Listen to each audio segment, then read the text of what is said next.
Kok rasanya? Jantungku seperti ditusuk-tusuk, yah. Batin Ryuna sudah langsung merasa sangat tidak nyaman. Karena meski status Ryuna ibarat mendadak menjadi istri, menikah dengan pemuda yang sebelumnya sama sekali tidak Ryuna kenal, bagi Ryuna, pernikahannya dan Kim tetaplah sakral. Apapun sekaligus bagaimanapun keadaan mereka, Ryuna tetap ingin bersama-sama Kim hingga akhir. Terlebih meski dari segi ekonomi Kim hanya anak petani, tanggung jawab Kim beserta kenyataan Kim yang tampak tulus mencintainya, dirasa Ryuna sudah lebih dari cukup untuk terus mengarungi bahtera rumah tangga. Hanya saja, keadaan kini juga mendadak membuat Ryuna merasa ragu. Masihkah Kim akan tetap begitu, bertanggung jawab, mengayomi sekaligus mencintainya, jika pria itu memiliki wanita sekaligus cinta yang baru? Sampai detik ini, Pak Kades masih menjelaskan status Rukmi yang tak terikat hubungan dengan siapapun. Sebab ulah Rukmi minggat di acara malam pertama, dan sebelumnya sampai menyekap sang suami, membuat sang suami sekeluarga murka. Pihak suami Rukmi sepakat membatalkan pernikahan dan Rukmi diwajibkan membayar denda. Karenanya, bagi Pak Kades, status Rukmi benar-benar tak terikat, selain Rukmi yang siap dijadikan istri kedua. Rukmi juga berjanji akan selalu baik ke Ryuna. Buktinya, dari kemarin pun Rukmi sudah berusaha pendekatan dengan Ryuna agar rumah tangga kalian rukun seperti rumah tangga Ki Awet. Yakin Pak Kades yang sudah sampai berlutut di hadapan Kim maupun Ryuna. Kenapa Rukmi tidak Pak Kades nikahan dengan Ki Awet saja, agar rumah tangga mereka tetap rukun meski Ki Awet sudah punya banyak istri, Pak? Sergah Kim. Maaf-maaf saja, yah, Pak. Andaipun kemungkinan terpahitnya kami harus berpisah, hanya maut saja yang mampu melakukannya. Saya dan Ryuna tetap akan bersama-sama hingga akhir. Andaipun Pak Kades akan mengungkap hubungan kami, ya silakan karena itu hak Pak Kades. Namun Pak Kades juga jangan lupa, saya juga berhak membela diri, bahkan itu menuntut Pak Kades. Kalau begitu permisi, tapi bisa saya pastikan, acara KKN kami cukup sampai di sini. Semoga warga sini, termasuk Pak Kades lebih punya hati, lebih melek, agar kalian senantiasa melihat kebaikan orang lain. Amin. Sebelum Allah benar-benar membutakan mata bahkan head kalian. Tegas Kim. Ia masih membopong Ryuna, membawanya pergi dari sana meski kenyataan tersebut membuatnya sangat kewalahan. Ditambah lagi, diseruduk Rukmi ketika wanita itu menjelma menjadi macan, sukses membuat dadanya tidak baik-baik saja. Kim mantap dengan keputusannya yaitu mengakhiri acara KKN di sana. Ia mengumumkannya kepada semua yang ada di sana. Saya mewakili rekan-rekan saya, memutuskan untuk mengakhiri KKN di sini, demi keamanan bersama. Namun besok kami akan tetap pamitan secara resmi kepada warga. Karena setelah semua yang terjadi, saya merasa lebih baik KKN ini disudahi, ucap Kim sengaja pamit. Ia meminta rekannya untuk mengangkat tubuh Dodo dan sampai detik ini masih belum tak sadarkan diri. Kim, aku jalan saja. Dada kamu sakit. Kamu beneran enggak baik-baik saja, mohon Ryuna berbisik-bisik. Enggak apa-apa, singkat Kim masih sangat kesal kepada Pak Kades, Pak RT, dan juga beberapa warga yang terlibat. Di tengah kegelapan yang mulai menyelimuti, rombongan mereka yang masih dikawal oleh kedua pengawal Kim, terus melangkah menuju pondok atau itu tempat penginapan putri. Ryuna yang tak sengaja mengawasi ke atasnya, dikejutkan oleh seekor burung hantu yang terus terbang mengikuti mereka. Kim, ada burung hantu yang terus mengikuti kita, sergah Ryuna berbisik-bisik seiring ia yang kian mengeratkan dekapannya terhadap punggung Kim karena kini, ia digendong di punggung. Paman, tolong urus burung hantunya. pinta Kim kepada salah satu pengawalnya. Detik itu juga Ryuna menjadi memikirkan status kedua paman Kim dalam hidup Kim. Kenapa seorang paman selalu sigap mengawal dan memperlakukan Kim layaknya sang tuan? Oh iya, aku lupa. Biasanya kalau di desa orang tuaku, burung hantu mitosnya identik dengan wanita hamil. Apa iya, aku hamil, makanya tadi, Mbak Rukmi terus berusaha menyerang aku? Pikir Ryuna yang sudah langsung was-was. Bukan perkara karena ia belum siap hamil, tapi karena kini, ia tengah berada di tempat yang sangat tidak mendukung. Sampai di Pondok Putri, semuanya baik-baik saja. Mereka kompak berkemas-kemas karena yakin, besok pagi juga, mereka akan dijemput. Terlebih yang meyakinkan secara langsung memang Kim, dan mereka sangat percaya.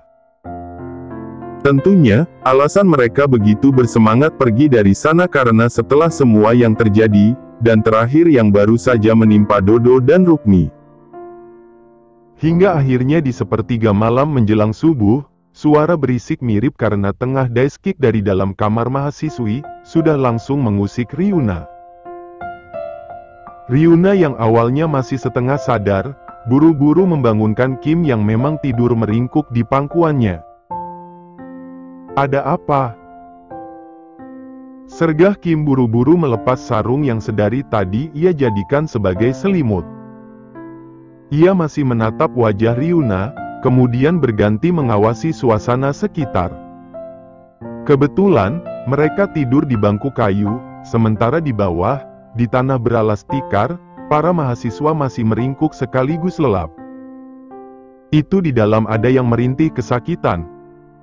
Rintihan yang makin lama makin keras, tepatnya. Sonya. Sonya, kamu kenapa lagi? Kamu enggak boleh begini. Panik Tiwi dari dalam sana. Detik itu juga, Kim dan Ryuna yang mendengar, bergegas turun. Saking bucinnya kepada Ryuna, Kim yang berhasil turun lebih dulu, langsung membopong Ryuna kemudian menurunkannya dengan hati-hati. Efek memangku Kim terbilang lama, membuat kedua kaki Ryuna kesemutan. Namun karena Ryuna khawatir kepada Sonya, Ryuna berusaha siaga. Meski ketika nyaris masuk ke kamar, Ryuna justru teringat kemungkinan dirinya yang memang tengah hamil, dan harusnya menghindari sosok-sosok yang keras asteriskan. Kenapa? Sergah Kim yang memang belum diberitahu oleh Ryuna mengenai kemungkinan Ryuna yang tengah hamil. Tak mau sesumbar, Ryuna buru-buru menggeleng. Takut. Aku tunggu di sini saja. Balasnya terpaksa berbohong, tapi Kim juga langsung memaklumi. Karena kehebohan Tiwi dan para mahasiswi yang mengkhawatirkan keadaan Sonya, para mahasiswa yang tadinya sangat lelap juga silih berganti bangun. Apalagi Chandra, si anak Tuhan yang langsung melakukan doa. Ryuna, ada apa lagi? Sergah Chandra sengaja memastikan ke Ryuna yang berdiri di sebelah gorden merah selaku penutup pengganti pintu kamar. Seperti biasa, Dodo yang sudah tidak dipengaruhi jelmaan apapun, memilih bersembunyi di balik punggung Ryuna. Ryuna sampai tidak nyaman, dan tentu saja mengomel kepada Dodo. Sonya, tolong jangan begini. Kalau kamu sampai kenapa-kenapa bahkan fatalnya meninggal, yang bayar aku siapa? Kamu janji bakalan kasih aku uang setelah aku mendorong Ryuna ke jurang. Kamu jangan begini dong. Aku beneran butuh uang itu buat bantu-bantu biaya operasi papaku. Ucap Tiwi masih sangat tidak bisa tenang. Detik itu juga semua yang di sana kecuali Tiwi apalagi Sonya yang mirip Kesu asteris rupa asteris N, langsung terdiam. Mereka kompak menatap tak percaya kepada Tiwi, tapi khusus Kim yang tengah berdoa sambil memegang segelas berisi air putih, sudah langsung menatap Tiwi yang ada di sebelahnya, dengan tatapan sangat marah. Sampai detik ini semuanya masih diam. Mereka duduk beralas tikar dan tak ada yang kembali tidur apalagi berkomentar. Bahkan walau Kim telah memberi Sonya bantuan doa dan membuat wanita itu berangsur tenang layaknya orang normal. Jadi, sebenarnya awal mula KKN kita bermasalah karena memang ada yang sudah melandasi hati sekaligus otaknya dengan niat jahat. Ucap Kim yang akhirnya angkat suara. Ia duduk sila di tengah-tengah yang lain, meski mereka termasuk Ryuna memang duduk dalam keadaan berpencar. Ryuna bahkan duduk di antara Rashid dan Chandra agar Dodo tidak terus berlindung ke wanita itu. Kim bilang begitu, aku juga jadi kepikiran kalau sebenarnya, awal mula rasa jahat Sonya, justru karena kesalahan kami setelah kami salah konsumsi jamuan pengantin Mbak Rukmi, pikir Ryuna, tapi ia tak berani menyampaikannya. Namun tak bisa ia pungkiri, selain setiap tempat memiliki adat bahkan kepercayaan lain selain agama, di desa mereka KKN memang sangat angker. Bisa jadi, ia dan Kim sudah langsung diawasi oleh makhluk tak kasat mata hanya karena apa yang telah mereka lakukan, bahkan meski status mereka korban. Seandainya aku beneran lagi hamil, ini bermasalah enggak, ya? Duh Ryuna, stop. Kamu jangan berpikiran begitu. Kamu wanita berpendidikan, sementara kamu punya Tuhan dan kamu pun tahu, semuanya bermula dari sugesti sekaligus hati. Jadi andai kamu sudah menanamkan sugesti kurang baik, hati kamu juga bisa ikut kena penyakit. Batin Ryuna mencoba menyemangati dirinya sendiri. Kendati demikian, layaknya sikapnya kepada Kim yang menjadi manis sekaligus perhatian meski ia hanya akan melakukannya secara diam-diam, kehamilan yang ia khawatirkan memang sudah mulai ada, juga membuat kedua tangannya jadi kerap melakukan gerakan refleks untuk mengelus, atau malah memegangi perutnya yang masih rata. Sonya, Tiwi. Meski rencana jahat kalian pada akhirnya kembali juga kepada kalian, sekarang aku mau tanya, hukuman apa yang pantas buat kalian setelah apa yang kalian lakukan dan membuat KKN kita bermasalah? Lanjut Kim masih tegas sekaligus berwibawa, meski jujur, ia sudah sangat gregetan. Kedua tangannya saja mengepal kencang di lutut dan sampai gemetaran. Sesekali, Kim juga akan melirik Ryuna dan pemuda itu pergoki diam-diam tengah menatapnya dengan banyak kekhawatiran. Namun Kim yakin, andai ia langsung menyerahkan keputusan mengenai hukuman yang pantas untuk Sonya dan Tiwi kepada Ryuna, istrinya yang sangat baik hati akan langsung memaafkan. Dan Kim tidak mau jika itu sampai terjadi karena orang seperti Sonya maupun Tiwi, wajib diberi pelajaran. Berbeda dengan Ryuna, yang lain justru tampak kesal bahkan jengkel. Mungkin karena gara-gara ulah Tiwi dan Ryuna juga, mereka jadi mengalami banyak masa-masa sulit khususnya masa-masa mencengkam, tak lama setelah Ryuna jatuh ke jurang. Karena semenjak itu juga, desa tempat KKN yang awalnya bagi mereka sangat indah hingga mereka betah walau keberadaannya di pelosok dan membuat mereka tak bisa menjalani kesenangan duniawi melalui kecanggihan teknologi, kini mendadak misti asteris es dan apa-apa serba pamali, horor. Dicoret dari KKN bahkan dikeluarkan dari kampus, lalu berurusan dengan polisi, itu bahkan belum cukup karena ulah kalian sudah mengguncang ketenteraman desa ini. Bahkan kita yang tengah menjadi bagiannya. Meski semua yang berurusan dengan kepercayaan masyarakat setempat kepada Ki Awet juga tidak dibenarkan, apa yang Sonya dan Tiwi lakukan benar-benar membuat aku malu. Lanjut Kim yang kemudian sengaja memberi yang lain kesempatan untuk bersuara. Semuanya sudah langsung kompak meluapkan kekesalannya kepada Sonya maupun Tiwi. Ya sudah, khusus yang muslim dan sedang tidak berhalangan, kita siap-siap subuhan. Hari ini juga aku pastikan kita pulang dan jemputan akan datang. Lanjut Kim mengakhiri kegaduhan syarat kekecewaan sekaligus menyalahkan di sana. Ryuna pikir, romantis dan manis hanya akan ia rasakan melalui interaksi langsung khususnya sentuhan dan kata-kata, dibarengi kejutan terlebih hadiah. Namun, diam-diam mendoakan sang suami yang kali ini kembali menjadi imam salat di sana dan ia menjadi bagiannya. Dirasanya benar-benar manis. Apalagi setelah salat itu selesai, lagi-lagi ia memergoki sang suami sibuk mengawasinya melalui tatapan. Yang mana mereka benar-benar baru bisa berinteraksi melalui sentuhan, ketika semuanya bubar. Karena ketika yang lain sibuk dengan aktivitas lanjutan, Ryuna yang masih memakai mukena, diam-diam menghampiri Kim kemudian menyalami tangan kanan suaminya itu dengan takzim. Nanti kalau sudah beres dari sini, kita enggak perlu kucing-kucingan mirip Malin lagi.